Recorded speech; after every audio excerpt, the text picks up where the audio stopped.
कर जान लेता कि लौकिक है कि नहीं, लौकिक है क्या है, नहीं तो उसके मुख से पूछ लेता। आपने कहा कि ब्रह्मा जी के द्वारा भी उसे प्रशंसा दी गई है, ब्रह्मा जी के द्वारा भी प्रशंसा का पात्र बनाया गया है। ब्रह्मादि के सूर्य सिद्ध मुनीषा को प्रभु ही प्रशंसा ही दे असीसा।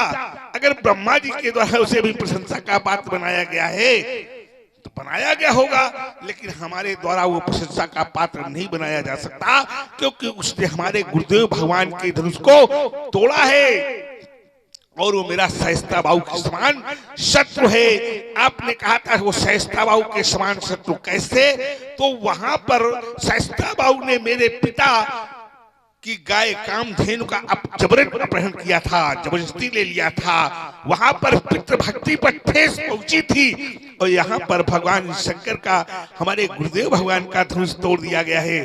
तो यहाँ गुरु भक्ति पर ठेस पहुंची है, वहां पितृभक्ति पर ठेस थी, यहाँ गुरु भक्ति पर ठेस है। और 5 प्रकार के पिताओं में से गुरु भी एक प्रकार का क्या है, पिता है। तो वहां भी पिता और यहाँ भी पिता, दोनों सम हो गए। और जब सम हो गए तो सहस्त्रबाहु सम सो कृप मोरा, वो भी तो सम हो गया सम। इसलिए बेटा समझो और आगे चलो। बातें तो बहुत लंबी लंबी कर रहे हो, उम्र तुम्हारी बहुत छोटी है, बातें तुम बाबा के जमाने कर रहे हो हैं। चलो आगे कह रहा है बहु धनुई तोरी लड़काई, कब मैं बिंदु पे आता हूँ, कह रहा है बहु धनुई तोरी लड़काई, कबहू न आशीष की गुसाई। कह रहा है बहुत सारे धनुषों का खंडन जब मैंने बाल्यावस्था में किया था, लड़काई में किया था, तब आपके दर्शन नहीं हुए थे। अच्छा लड़काई कितने वर्ष की होती है, लड़काई कितने वर्ष की है, 5 वर्ष की। और 5 वर्ष का बालक, मान लो 5 वर्ष का बालक अपने वस्त्रों को उतार डाले, नग्न अवस्था में हो जाए और मिट्टी में लेट जाए, और मिट्टी में लेट कर वही बालक अपने पिता के पास पहुंचे, तो क्या पिताजी उसको मारेंगे, नहीं मारेंगे।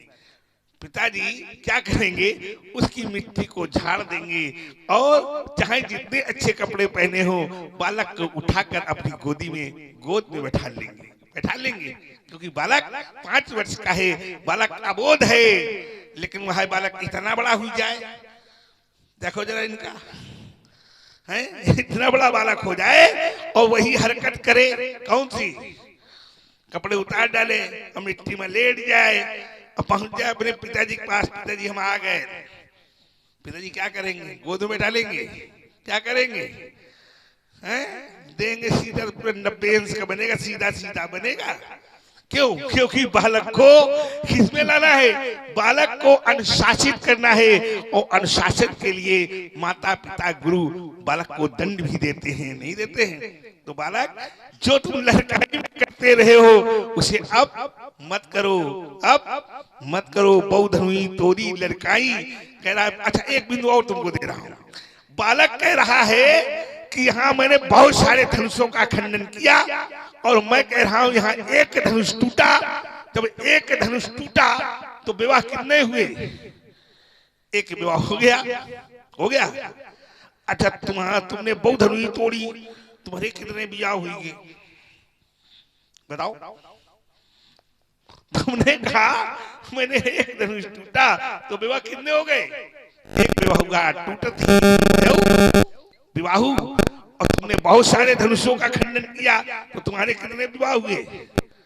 इसलिए इस धनुष की क्षमता उन धनुषों से नहीं की जा सकती, नहीं की जा सकती। ये धनुष दिव्य है और तुम्हारी जो धनुइया थी वो दिव्य नहीं थी। जबकि जब तुमने वो धनुइया भी तोड़ी थी तो भी मेरे द्वारा क्रोध किया गया था, लेकिन जैसी धनुई थी वैसा क्रोध किया गया था, लेकिन ऐसा धनुष भी नहीं था। आज जितना क्रोध किया जा रहा है वो धनुष भी दिव्य धनुष है। क्या है, दिव्य धनुष है। और दूसरी बात ये धनुष हमारे भगवान शंकर का है, तो इस धनुष से हमने धनुर्वेद की शिक्षा का अध्ययन किया है और वो धनुष आज तोड़ दिया गया है। कष्ट का विषय है। अगर इसी प्रकार से अस्त्र शस्त्र तोड़े जाते रहे तो हमारे देश की सीमाओं का क्या होगा। महात्मा दधीच ने अपनी अस्थियों को दान में दे दिया था। एक ब्राह्मण से कहा गया था कि त्रिलोक की रक्षा के लिए आपकी अस्थियां चाहिए, तो उस ब्राह्मण ने एक क्षण भी नहीं लाया था। कहा की रक्षा के लिए अगर मुझे अपने प्राण देने पड़ जाए तो मैं अपने प्राण न्यौछावर करता हूँ। उस महात्मा ने क्या किया था? महात्मा दधीच कौन थे? हमारे पूर्वज थे, ब्राह्मण थे, और उन्होंने क्या किया था? अपने प्राणों को ब्रह्म रंध्र से ब्रह्म में लीन कर लिया था और कहा था ये अस्या ले जाओ। अस्या ले जाई गई। कहाँ ले जाई गई? भगवान विश्वकर्मा के पास। भगवान विश्वकर्मा और शेष नाग की सहायता से 3.5 अस्त्र शस्त्रों का निर्माण किया गया, जिसमें से 27 प्रयुक्त की अस्थियां प्राप्त हुई। 8 से अजगौ, 16 से सारंग, 3 से गांडीव और आधा से वज्र का निर्माण हुआ। अजगौ जो आज टूट गया, किसके पास था? भगवान शंकर के पास था। दूसरा धनुष है सारंग, किसके पास है? वो भगवान विष्णु के पास था। जब भगवान विष्णु की 5 वर्ष की आयु में मैंने तपस्या किया था तो भगवान विष्णु ने चक्रतीर्थ नामक स्थान पर प्रसन्न होकर के इस सारंग नामक धनुष को मुझको दिया था और कहा था, राम जब तक तुम्हारे हाथों में ये धनुष है तब तक तुम्हें युद्ध क्षेत्र में कोई पराजित नहीं कर पाएगा, न युद्ध क्षेत्र से भगा पाएगा, न युद्ध क्षेत्र में तुम्हें डरा पाएगा। तीसरा धनुष कौन है? गांडीव। गांडीव किसके पास है? ये आप लोग पर मैं छोड़ रहा हूं, अर्जुन के पास नहीं है। अगर अर्जुन के पास होता तो मैं इतना सरल प्रश्न आप लोगों से नहीं पूछता, क्योंकि अभी अर्जुन का जन्म ही नहीं हुआ है। अर्जुन का जन्म कब होगा? कब होगा? द्वापर में। अभी क्या चल रहा है? त्रेता। और त्रेता में भी कौन सा त्रेता चल रहा है? 24वां त्रेता चल रहा है। ठीक है, अभी किसके पास है ये आप लोग विचार करके बताना कि किसके पास है ये गांडीव नामक धनुष। ठीक है, और 8 से अजगौ, 16 से सारंग, 3 से गांडीव और आधा से वज्र का निर्माण हुआ था। ये वही धनुष है अजगौ, वो आज टूटा पड़ा है।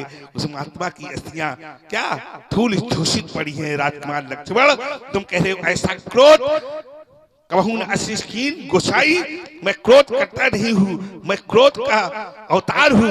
अवतार 4 प्रकार के होते हैं, अंशा अवतार, अंशंसा अवतार, पूर्ण अवतार और आवेशा अवतार। उनमें से आवेशा अवतार है मेरा। आवेश माने क्रोध, क्रोध का मेरा अवतार है, क्रोधा अवतार है मेरा। तो मैं क्रोध करता नहीं, क्रोध का ही बना। एक धन पर ममता कई है तुम कह रहे हो ऐसी ममता, ऐसी ममता कह रहे हो। इस धन पर ममता का हेतु क्या है? कारण क्या है? तो बेटा मैं ममता करता नहीं। क्यों? अगर मैंने ममता की होती तो मैं अपने माता का वध नहीं कर देता। अगर मेरे जीवन में ममता होती तो मैं अपने चारों भाइयों का वध नहीं कर देता। और अगर ममता होती भी है संत के जीवन में, महात्मा के जीवन में, ज्ञानी के जीवन में, तो क्या करता है? रस रस सूख सरित सर पानी और ममता त्याग करे जीवी। ज्ञानी वो धीरे धीरे ममता का परित्याग कर देते हैं, ममता से परे हो जाते हैं। इसलिए रे न बालक काल बस बोला तू ही न संहार, धनुई संत प्रार्थनु विधि सकल संसार। रे राजा के लड़के, ए राजा के छोकरे, सुन मेरी बात, सुन। रे न बाला काल बस, तू काल का वशीभूत हो रहा है। क्या? काल का वशीभूत। क्यों? तुझे समझ में नहीं आ रहा है कि कहाँ तेरी छोटी छोटी सी धनुइया और कहाँ ये भगवान शंकर का विशाल धनुष। दोनों में तुझे अंतर नहीं दिखाई पड़ रहा है? संभाल कर बोल। इसलिए बोला तू ही न संभाल। इसलिए बोल कितना बोलना है, बोलने के प्रथम सोचो क्या तनिक टिक पाओगे। यदि बोलने का मन बनाया तो आज मुंह की खाओगे। मैं तुम्हें ललकारता हूँ, मैं तुम्हें ललकारता हूँ। मुंह खोल कितना खोलना है, ईट के जवाब तू पत्थर से पाएगा। बोल कितना बोलना है, मुंह खोल कितना खोलना है। व्यर्थ के अपवाद बकबक तू नहीं फूला समाता, और विश्व के नरकहरी को लखन तू आंखें दिखाता। तौल ले मम शक्त को, तौल ले मम शक्त को। जो कुछ तुझे तौलना है, बोल कितना बोलना है, मुंह खोल कितना खोलना है। जब कहूं बोल तब बोल, और जब कहूं चाप क्या देख रहे हो? देखो धड़कन बढ़ गई है महाराज जी है व्यर्थ के अपाद बकबक तू नहीं फूला समाता विश्व के नरकहरी को लखन तू ये आंखें दिखाता तौल ले मम शक्ति को जो कुछ तुझे तौलना है बोल कितना बोलना है मुंह खोल कितना खोलना है मुनि बचन सुनी लखन बोलता बोल है। ये बैठे सब देख रहे इस ढोल के अंदर बोल है। इतनी जल्दी कैसे? अब बोल, इतनी जल्दी कैसे समझ जाएंगे अभी? बोल बोल बोल। आइए महाराज, जहाँ से आपने वार्ता पर अल्प विराम दिया है मैं वहीं से अपनी वार्ता प्रारंभ करूंगा। ये माइक ये वाला आपने लीजिए, उस माइक पे थोड़ा, हाँ वो बेस वाला है ना माइक।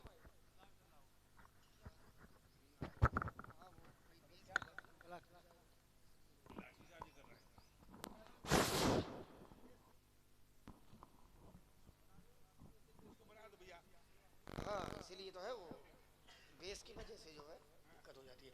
आइए महाराज, कुछ तर्क आपने दिए हैं और हम थोड़े समय में ही सभी बातों का समीचीन उत्तर करने का प्रयास करेंगे। पहली बात आपकी आई, आपने कहा कि रे न बालक काल बस और बोलत तो ही न संहार धनु ही समुद्र प्रार धनु विदित सकल संसार। रे राजा के लड़के, तू काल के वशीभूत होने के कारण संभाल करके नहीं बोल रहा।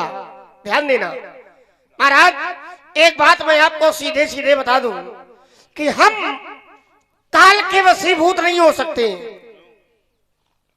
क्यों? क्योंकि हमारे लिए आचार्यों ने कहा है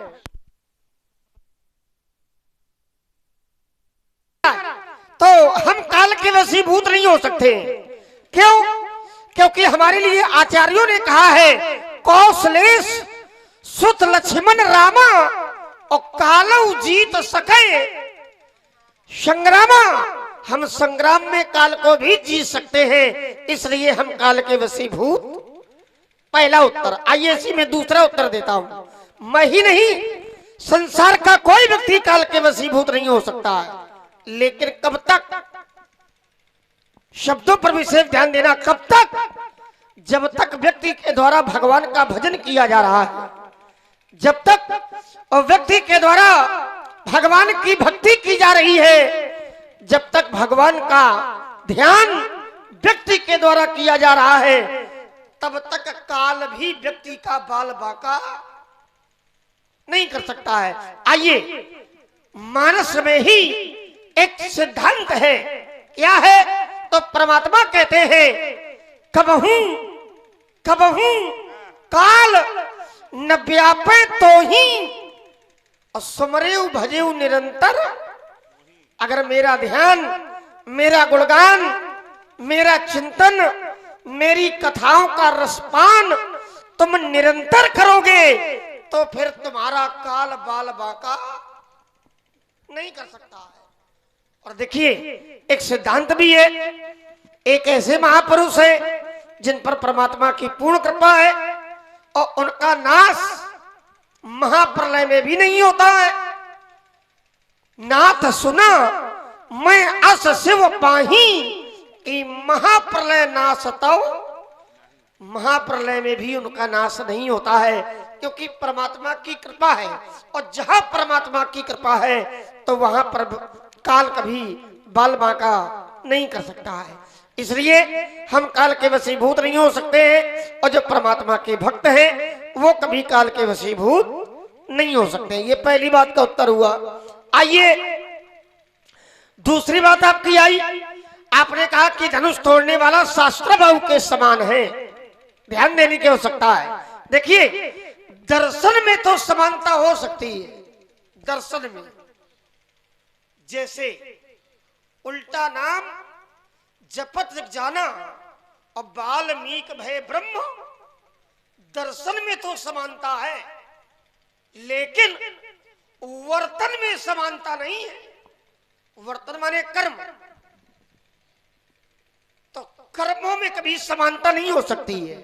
एक मानस का ही चिंतन है। दर्शन तो समान मिलेगा, लेकिन वर्तन समान नहीं होगा। आपने कहा कि वहां पिता की हत्या, पिता का अपमान और यहाँ गुरुदेव भगवान का अपमान। और आपने बताया कि 5 पिताओं में एक स्थान गुरु का भी है। जनिता चोपनेता चा यस्तु विद्याम पृच्छति अन्नदाता भयत्राता पंचैते पितरा स्मृता। तो 5 पिताओं में एक स्थान गुरु का भी है, हम भी जानते हैं। तो आपने कहा कि वहां गुरुदेव का अपमान, यहां पिता का अपमान, इसलिए दोनों कृत बराबर हैं, नहीं है, दोनों में अंतर है। क्योंकि वर्तन कभी समान हो ही नहीं सकता है, ये अकाट सिद्धांत है। कोई प्रमाण ऐसा अगर मिले तो लाइएगा जहां वर्तन में समानता देखने को मिले। दर्शन में व्यक्ति समान हो सकता है, दर्शन एक जैसा हो सकता है, पर कर्म एक जैसे नहीं हो सकते हैं। कैसे? देखिए, शास्त्र बाबू ने गाय का हरण किया, शास्त्र बाबू ने गाय का हरण किया, सब लोग जानते हैं। अपनी इच्छा से किया, बलात् किया, अनैतिकता को धरातल बना करके किया। लेकिन जब ध्यान धनुष तोड़ने वाले की ओर गया तो क्या धनुष तोड़ने वाले ने अपनी इच्छा से धनुष का खंडन किया?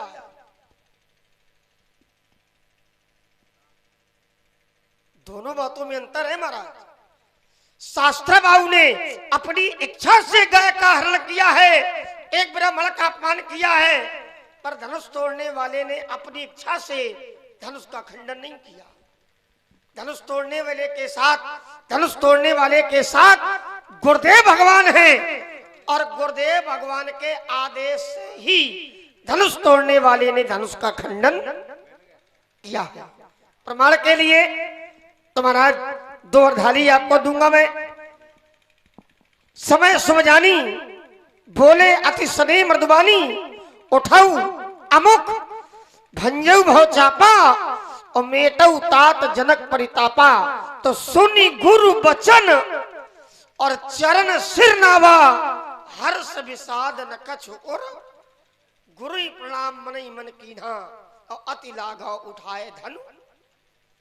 तो यहाँ गुरुदेव भगवान का आदेश है, और जहां गुरुदेव भगवान के आदेश से कोई कार्य संपादित होता है महाराज, अगर वहां दोष भी हो, अपराध भी हो, तो वहां पर कोई दोष नहीं लगता है। पिता के द्वारा अगर कोई आदेश दिया जाए और पिता के आदेशानुसार, पिता के आदेश से कोई कार्य संपादित किया जाए, तो भले ही वो कार्य अपराध पूर्ण क्यों ना हो, पर दोष नहीं लगेगा। जैसे माता के लिए बताया गया, पितृविधिका माता गर्भधारण पोषणात् अतोई त्रिषु लोकेषु नास्तिमाम समु गुरु। माता बालक की प्रथम गुरु होती है, और गुरु पर हाथ उठाना महाअपराध है, घोर पाप है। पर परशुराम जी महाराज ने इसी परश के माध्यम से अपनी मां का कंठ काट दिया, तो क्या परशुराम जी को दोष लगा? नहीं, परशुराम ने शीश काट दिया, दोष नहीं लगा। माता को जीवन दान दे दिया, वो बात का विषय है। और तुम भी अपनी माता का सिर काट दो और जीवन दान दे दो, तुम्हारे उसे गंभीरता से समझिए। माता को मार दो, जीवित कर दो, विषय वो नहीं है। विषय ये है कि मां पर हाथ उठाना ये अपराध पूर्ण कार्य है। और आपने परशुराम जी ने अपनी मां का वध किया, पर दोष नहीं लगा। सारा संसार जानता है परशुराम पितु आज्ञा राखी और मारी मात लोक सब। सारा संसार जानता है कि परशुराम जी ने मां का वध किया, पर दोष नहीं लगा। दोष क्यों नहीं लगा? उसका कारण है, दोष इसलिए नहीं लगा क्योंकि परशुराम पितु आज्ञा राखी, पिताजी के आदेशानुसार मां का वध किया। पिता का आदेश बड़ा होता है, और पिताजी के आदेश से अगर अपराध पूर्ण कार्य भी संपादित किया जाए तो वहां पर कोई दोष नहीं लगता है। इसलिए आपने मां का वध किया पर आपको कोई दोष नहीं लगा। वैसे ही धनुष तोड़ने वाले ने भी धनुष का खंडन गुरुदेव भगवान के आदेश से पूर्ण किया। इसलिए सारा संसार धनुष तोड़ने वाले की जय जयकार कर रहा है। जय जयकार कर रहा है, कोई दोष नहीं दे रहा और न किसी ने दोषी ठहराया है और न किसी ने कहा है कि ये कार्य अपराधपूर्ण है। मैं तो कह रहा हूँ अपराधपूर्ण है। आपकी कोई बात थोड़ी है, तुम तो जाने का कहियो का कराना है? विषय ये नहीं है। काफी दिमाग लगा रहा है बालक, देख रहे हो आप। इसलिए महाराज ऊपर तक जा रहा है, अभी देखो कैसे नीचे गिरता है। इसलिए जहां पर पितु आज्ञा, माता की आज्ञा, प्रभु आज्ञा, गुरु आज्ञा, इनसे कार्य संपादित किया जाए तो कार्य अपराध पूर्ण भी क्यों ना हो पर वहां पर कोई दोष। आइए दर्शन और वर्तन, दर्शन में समानता मैंने कहा होगी पर वर्तन में समानता नहीं मिलेगी, कर्मों में समानता नहीं मिलेगी। कैसे? तो एक दर्शन इसका भी मैं आप लोगों को दे दूं। देखिए एक स्थान पर एक सिद्धांत दिया गया, क्या? अनुज, बधू, भगनी और सुत नारी, सुन सठ कन्या, समये चारी। कौन कौन? अनुज, बधू। अनुज माने अपने छोटे भाई की पत्नी, भगनी, भगनी माने बहन, और सुतनारी, सुतनारी माने अपने पुत्र की पत्नी, कन्या।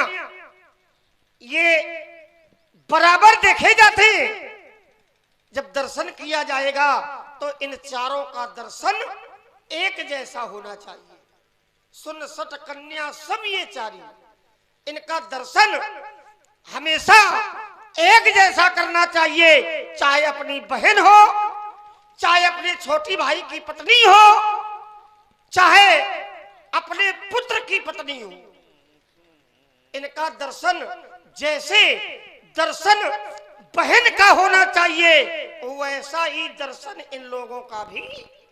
अब वर्तन में आ जाओ, वर्तन माने कर्म, और जब कर्म में आओगे तो समानता नहीं है। जैसे कर्म में अपनी बहन के पैर हम छुएंगे तो क्या अपने पुत्र की पत्नी के भी पैर छुएंगे क्या?